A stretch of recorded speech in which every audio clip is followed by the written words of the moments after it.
اب میں ایک بات کرتا ہوں اسی حوالے سے کہ شریعت اور طریقت، اس کی حقیقت کیا ہے؟ شریعت لفظ سے معنی تک پہنچانے کا نام ہے. شریعت لفظ سے معنی تک پہنچنے کا نام ہے. جب تک لفظ جو اللہ نے نازل کیا اور اس کے محبوب نے بیان کیا ہے، جب تک اس لفظ کو نہیں پکڑا جائے گا اور اس سے جب تک ہم معنی تک نہیں پہنچیں گے، شریعت قائم نہیں ہو سکتی. شریعت اس کے علاوہ کچھ بھی نہیں ہے. یہاں سے شریعت ہمیں ملے گی. نہ کسی نے ڈائریکٹ خدا کو پایا، نہ کسی حضور سے مل کر کوئی آیا اللہ کے نبی سے. اس لیے قیامت تک ہمیں شریعت لفظ و معنی کے درمیان سمائی ہوئی ملتی ہے، اور اسی کو تشریح کر کر کے علماء نے ہمیں دیا پہنچا ہے. اور سارے علوم جو پڑھائے جاتے ہیں ظاہری علوم شریعت کے، وہ صرف لفظ سے معنی تک کا سفر ہے. بس یہ لفظ سے معنی، اور یہ بہت اہم ہے. اس کے بعد پھر طریقت جو ہے وہ اس معنی سے، جو آپ معنی میں آ گئے، اب شریعت کے اس کے معنی میں جب آپ داخل ہو گئے، لفظ سے معنی میں جب پہنچ گئے، تو طریقت جو ہے یہ معنی سے حال تک کا سفر ہے. ہر معنی کے پیچھے ایک حال ہے، ہر معنی کے پیچھے.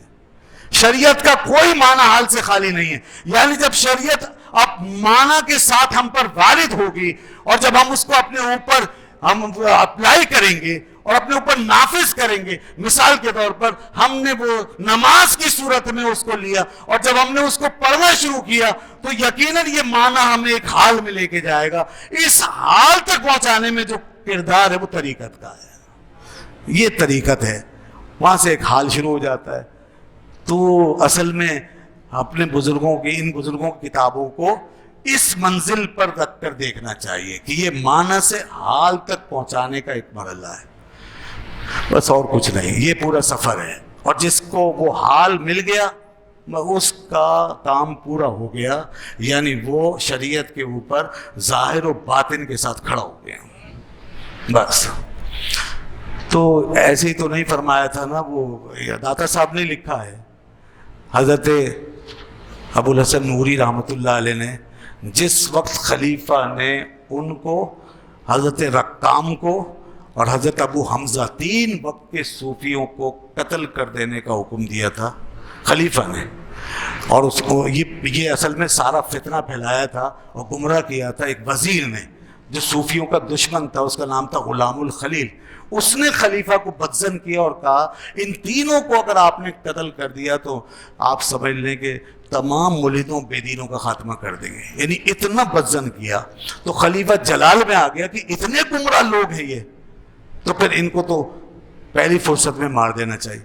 تو غلام الخلیل وزیر یہ کہتا تھا کہ اگر آپ نے ان کو مار دیا تو ان کا خون میرے ذمہ ہے، اور جو ان کو مارنے کے بعد اجر ملے گا آپ کو، میں اس کا ضامن ہوں. اتنی بڑی بات. اب کیا ہوا؟ یہ معنی سے حال میں پہنچے ہوئے لوگ ہیں. پھر دیکھیے کیسے کیسے کرشمے ظاہر ہوتے ہیں ان کے حالوں سے. ایسے ہی تو پھر بنیاد نہیں بنتے نا پھر ہمارے معاشرے کی یہ لوگ. تو اب وہ جب جلاد کو حکم ملا کہ مار دو، تو جلاد ہاتھ میں تلوار لے کر آیا. سب سے آگے حضرت رقام تھے، اور اس طرح اسے تلوار اٹھائی تو پیچھے سے ابو الحسن نوری فوراً انہوں نے ایک جمپ ماری، آگے آئے بجلی کی سی تیزی کی طرح، اور تلوار کے آگے کھڑے ہو گئے. ایسے کھڑے ہو گئے. تو جلاد نے کہا کہ آپ کو بہت جلدی ہے، یہ تلوار ہے، مذاق نہیں ہے، اس کے ساتھ کھیل نہیں ہو سکتا، آپ کا وقت ابھی نہیں آیا. انہوں نے کہا نہیں، بات یہ نہیں، مجھے معلوم ہے یہ تلوار ہے، مگر میں چاہتا ہوں کہ تم میرے بھائی کو مارنے سے پہلے مجھے مارو. انہوں نے کہا کیوں؟ اب یہ ساری گفتگو شروع ہو گئی، دربار سجا ہوا، بادشاہ بھی بیٹھا ہوا دیکھ رہا ہے. تو کہتے ہیں پہلے مجھے مار دو. انہوں نے کہا کیوں؟ کہا کہ بات یہ ہے، اس دنیا میں سب سے زیادہ قیمتی چیز یہ جان ہے، اور یہاں کی ایک ایک سانس بہت قیمتی ہے. ادھر کی ایک سانس آخرت کی 1000 سانسوں سے بھی زیادہ قیمتی ہے. اس لیے کہ یہاں کی ہر سانس میں میں اللہ کا قرب حاصل کرتا ہوں. یہ سانس جو ہے میری اس لیے ہے کہ تاکہ میں منزل بمنزل طے کروں، خدا کا قرب حاصل کروں، آخرت میں درجات حاصل کروں. تو اب اس سے بڑی قیمتی چیز کیا ہوگی؟ اور آج میں یہ چاہتا ہوں کہ خدا کے حضور میں اپنی سب سے بڑی اور قیمتی چیز اپنے بھائی پہ قربان کر دوں. اب ایثار کہاں پہنچ گیا؟ حال میں بدل گیا. یہ ایک حال ہے ان کا جس میں وہ ڈوبے جا رہے ہیں اور کہہ رہے ہیں کہ میں چاہتا ہوں بس میں اپنی جان کو آج قربان کروں. اتنی بات جب خلیفہ نے بادشاہ نے سنی تو اس کے کان کھڑے ہو گئے. اس نے کہا اتنا لطیف کلام اور ایسی لطیف طبیعت، ایسا مہربان انسان، کیا ایسے لوگ بھی برے ہو سکتے ہیں؟ اس نے کہا رکو، تم ان کو ابھی نہ مارو، پہلے ان کے معاملے کی ہم تحقیق کر لیں. چنانچہ اس نے جو جج تھا نا عدالت کا سب سے بڑا، تو قاضی جس کو کہ قاضی القضات، اس کو کہا کہ ان کی انکوائری کرو، ان کو لے جاؤ اور ان کے بارے میں پوری تحقیق کرو. تو قاضی صاحب جن کا نام ابو العباس تھا، وہ تینوں صوفیوں کو اپنے گھر لے گئے اور تینوں سے تفصیل سے بات کرنا شروع کر دی. شریعت کے احکام سنیں. وہ سب عالم فاضل لوگ، وہ آج کل کے صوفیوں کی طرح تھوڑی جو ورثے میں میراث میں بیٹھے ہوئے بس اور تعویذ دھاگوں میں لگے ہوئے لوگ. نہیں نہیں نہیں، وہ واقعی صوفیہ تھے. تو وہ پورا بیان کیا انہوں نے، شریعت بتائی، احکام بتائے، حقائق بیان کیے. اب قاضی ابو العباس بہت متاثر ہوا، حیران ہوا کہ آپ کی معلومات ماشاءاللہ پرفیکٹ ہے، سب کچھ سمجھتے، اور آپ نے وہ باتیں بھی بتا دی جو آج تک میرے بھی علم میں نہیں.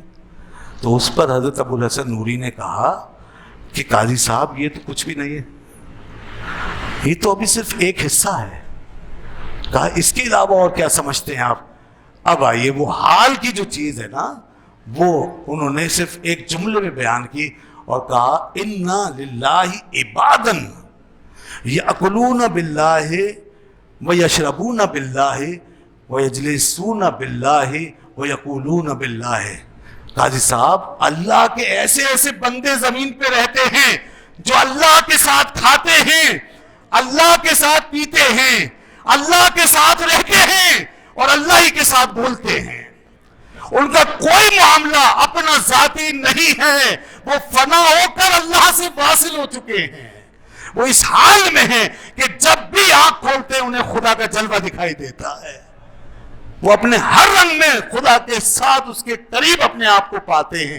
یہاں وہ بندے بھی ہیں. انہوں نے یہ نہیں کہا ہم ان لوگوں میں سے ہیں، اشارہ کر دیا کہ ایسے لوگ بھی ہیں. تو تم بتاؤ کہ ایسے لوگ جب ہوں گے تو ان کی کیا بات ہوگی کہ لوگ تو صرف نمازیں پڑھ کے آنکھیں بند کر کے ہی چلے گئے، اور یہاں وہ ہیں جو بستروں میں خدا کو دیکھ رہے ہیں، جو اپنے دسترخوانوں پہ خدا کا نور دیکھ رہے ہیں، خدا کی یاد میں بسے ہوئے ہیں، اللہ کی قرب کے احساس کے اندر ڈوبے ہوئے ہیں، جنہیں ہر طرف اللہ نظر آ رہا ہے.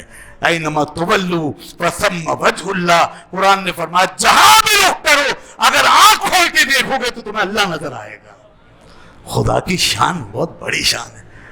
تو یہ آنکھ کی بات ہے کہ آنکھ ہماری بند ہے. تو یہ وہ لوگ ہیں جو اس چیز تک پہنچنے کی بات کرتے ہیں.